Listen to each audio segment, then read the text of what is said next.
Bismillahirrahmanirrahim. Assalamualaikum warahmatullahi wabarakatuh. Syukur Alhamdulillah kita bisa berjumpa di channel ini. Salawat dan salam semoga selalu dan tetap tercurahkan kepada junjungan alam Nabi kita Nabi mulia Nabi besar Muhammad sallallahu alaihi wasallam dengan bacaan salawat Allahumma salli ala Sayyidina Muhammad wa ala ali Sayyidina Muhammad. Harapan dan doa saya kepada saudaraku semua dimanapun berada yang sedang menonton video ini.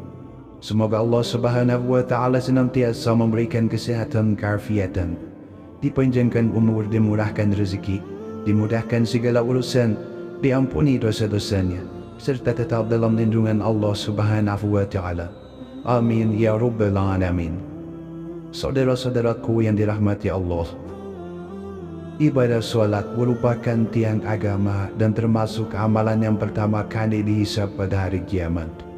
Disebutkan dalam hadis Rasulullah sallallahu alaihi wasallam dari Abu Hurairah radhiyallahu anhu berkata bahwa Rasulullah sallallahu alaihi wasallam bersabda, sesungguhnya amal yang pertama kali dihisab pada seorang hamba pada hari kiamat adalah solatnya. Maka jika solatnya baik, sungguh ia telah beruntung dan berhasil. Dan jika solatnya rusak, sungguh ia telah gagal dan rugi. Jika berkurang sedikit dari solat wajibnya, maka Allah Ta'ala berfirman, lihatlah apakah hambaku memiliki solat sunnah, maka disempurnakan apa yang kurang dari solat wajibnya. Kemudian begitu pula dengan seluruh amalnya. Dalam ajaran Islam, ibadah solat merupakan tiang agama sekaligus dapat menjadi benteng untuk menjaga diri dari perbuatan yang keji dan mungkar. Ibadah solat merupakan urusan antara seorang hamba dengan penciptanya, yaitu Allah Subhanahu wa Ta'ala. Diterima atau tidaknya solat seseorang hanya Allah yang maha mengetahui. Kita hanya bisa mengetahui ciri atau tanda solat seseorang yang diterima oleh Allah Subhanahu wa Ta'ala. Lantas, seperti apakah ciri dan tanda solat yang diterima oleh Allah itu?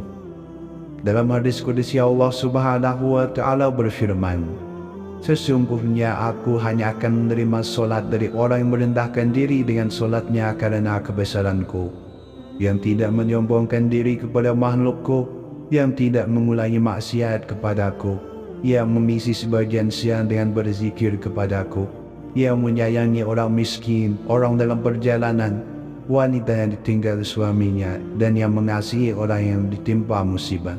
Cahayanya bagaikan cahaya matahari, aku lindungi dia dengan kekuasaanku. Aku perintahkan malaikat menjaganya, aku jadikan cahaya dalam kegelapannya.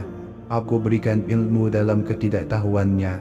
Perumpamaannya dibandingkan dan makhlukku yang lain adalah seperti perumpamaan Firdaus di surga. Saudara-saudaraku yang dirahmati Allah, dari hadis ini dapat kita mengambil kesimpulan bahwa ada 5 ciri dan tanda solat yang diterima oleh Allah Subhanahu wa Ta'ala. Yang pertama adalah orang yang tidak menyombongkan diri kepada makhluk Allah yang lain. Sahabat beriman yang dimuliakan Allah, tawaduknya seorang hamba dalam solat akan melahirkan rendah hati dalam pergaulannya dengan sesama manusia. Kekuasaan tidak menyebabkan ia sombong, kerana ia tahu bahawa kekuasaan adalah amanat dari Allah. Kekayaan tidak menyebabkannya memperbudak orang lain, kerana ia tahu bahawa harta hanyalah titipan Allah. Pengetahuan tidak membuatnya tinggi diri sebab ia tahu bahawa pengetahuannya tidak seberapa dibandingkan dengan luasnya ilmu Allah. Orang yang solatnya diterima tidak akan merasa dirinya lebih tinggi daripada orang yang lain. Rasulullah sallallahu alaihi wasallam bersabda, tidak akan masuk syurga orang yang dalam hatinya ada perasaan sombong walaupun hanya sebesar debu. Yang kedua adalah orang yang selalu mengisi sebagian siangnya untuk berzikir kepada Allah. Sahabat beriman yang dimuliakan Allah, ada seorang sahabat bertanya kepada Rasulullah sallallahu alaihi wasallam, ya Rasulullah, syariat Islam sudah banyak pada diriku. Ajarkanlah kepadaku sesuatu yang bisa aku pegang teguh untuk selanjutnya. Maka Nabi SAW menjawab, usahakanlah lidahmu selalu basah menyebut nama Allah. Dengan biarkan lidahmu kering tanpa menyebut nama Allah. Berzikir bukan saja disyariatkan setelah sembahyang, melainkan juga pada setiap saat, ketika berdiri, duduk dan berbaring. Pada satu majlis saja sahabat menemukan Rasulullah SAW membaca istighfar 100 kali. Ketahuilah, hanya dengan zikir kepada Allah hati menjadi tenteram. Yang ketiga adalah orang yang merendahkan diri dengan solatnya kerana kebesaran Allah Subhanahu wa Ta'ala. Solat yang diterima adalah solat yang dilakukan dengan penuh tawadhu karena kebesaran dan keagungan Allah Subhanahu wa Ta'ala. Ini tampak pada kehusuan seluruh jiwa raga orang yang solat. Ia merasa bahawa ia berdiri di hadapan Allah yang menguasai alam semesta. Diletakkannya dahi di atas tanah dengan hati bergetar kerana ia tahu bahawa ia bersimpuh di muka Rabbul Alamin, Tuhan semesta alam, yang menghidupkan dan mematikan. Suatu hari Rasulullah SAW melihat ada orang yang permainkan jambutnya ketika solat. Andaikan orang ini khusyuk hatinya, akan khusyuk juga seluruh tubuhnya. Oleh karena itu, sebelum solat, yang harus diluruskan terlebih dahulu adalah hati. Hati seperti pohon, kata Imam Al-Ghazali. Bila dahannya rindang, burung-burung pun senang hinggap di atasnya.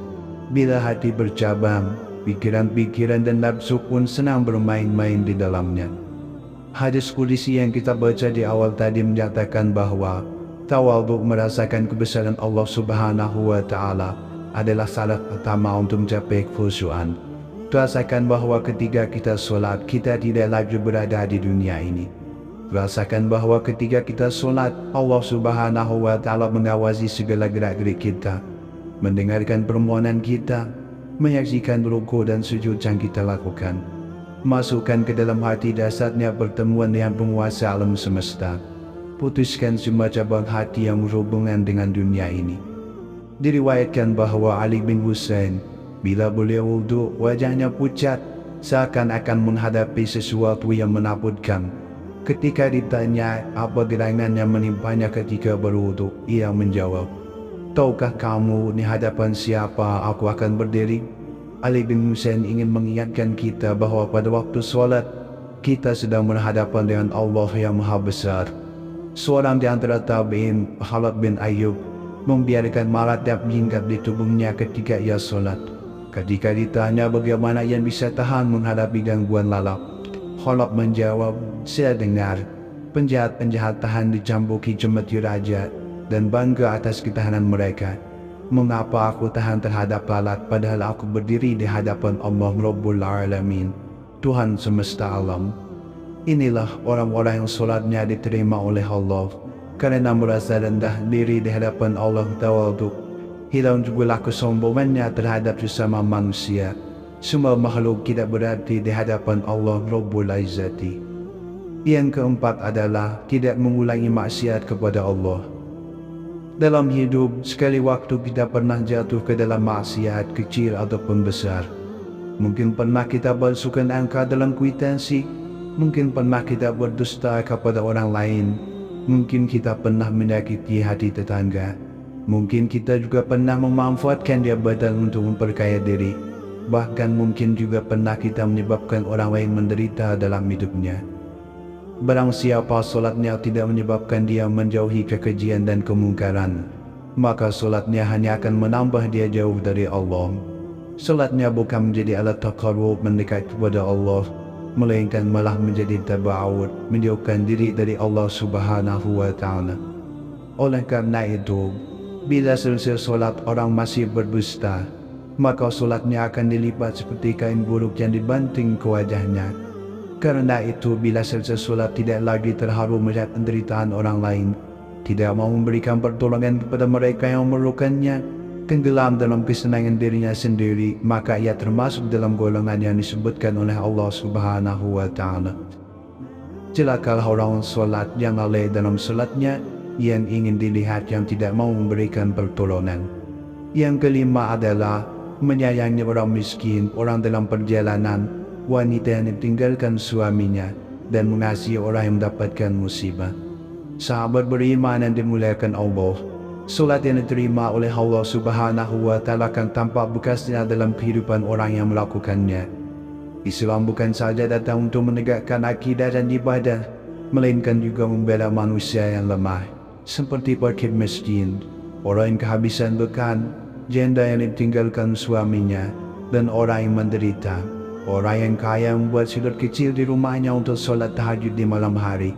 Tidak diterima solatnya bila ia membiarkan tetangganya mati kelaparan. Bila tidak tersentuh hatinya oleh penderitaan orang lain, Rasulullah SAW bersabda, tidak akan masuk surga orang yang kenyang padahal tetangganya kelaparan di sampingnya. Saudara-saudaraku yang dirahmati Allah, demikianlah yang bisa saya sampaikan pada kesempatan video kali ini. Semoga ada arti dan manfaatnya untuk kita semua. Wallahu a'lam. Wassalamualaikum warahmatullahi wabarakatuh.